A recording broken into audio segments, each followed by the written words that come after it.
Today I would like to talk about the balance of Deen and Dunya. We hear this phrase within our society a lot, and we think or believe the successful person is who is successful in balancing in Deen and Dunya. So I just would like to give an example. First of all, I would like to say it's very difficult and if I say it's kind of impossible, then I won't be wrong.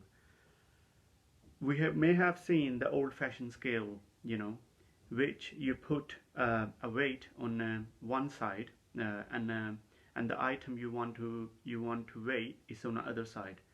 So you have that holding thing where you hold that scale, and when you put the both item, the weight and the item on the both sides of the scale, and you see it struggle to balance. So nowadays, in digital scales, you just put the item and you see the weight on the digital bar, what the weight is. I'm not talking about them. I'm talking about the old-fashioned one. So similarly, it's very difficult, and as I said, in some cases, it's impossible. So we differentiate Deen from Dunya. That is one of the biggest mistake of our society. You know if we fulfill our dunya in the boundary of deen, and with the implementation of our dunya become our deen. So there is no need to separate dunya from deen or deen from dunya. So for example, as I gave the example of a scale, if a person measuring fine and he's not doing anything wrong, you know uh, basically he's not doing anything dodgy, again he's fulfilling the deen as well. Again, it's in dunya and in the deen to do the right measurement, which is in the Quran as well.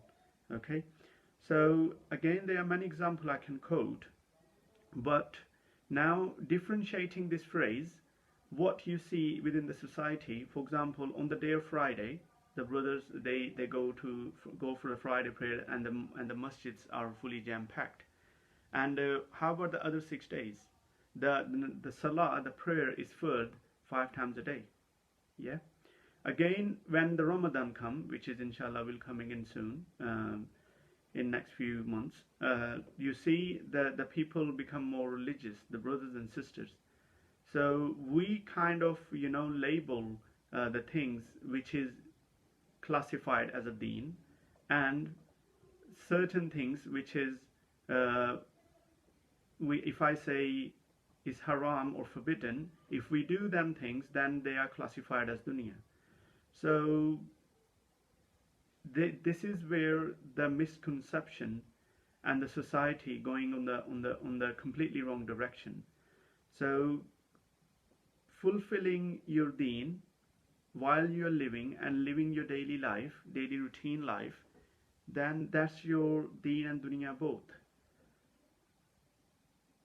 We don't have to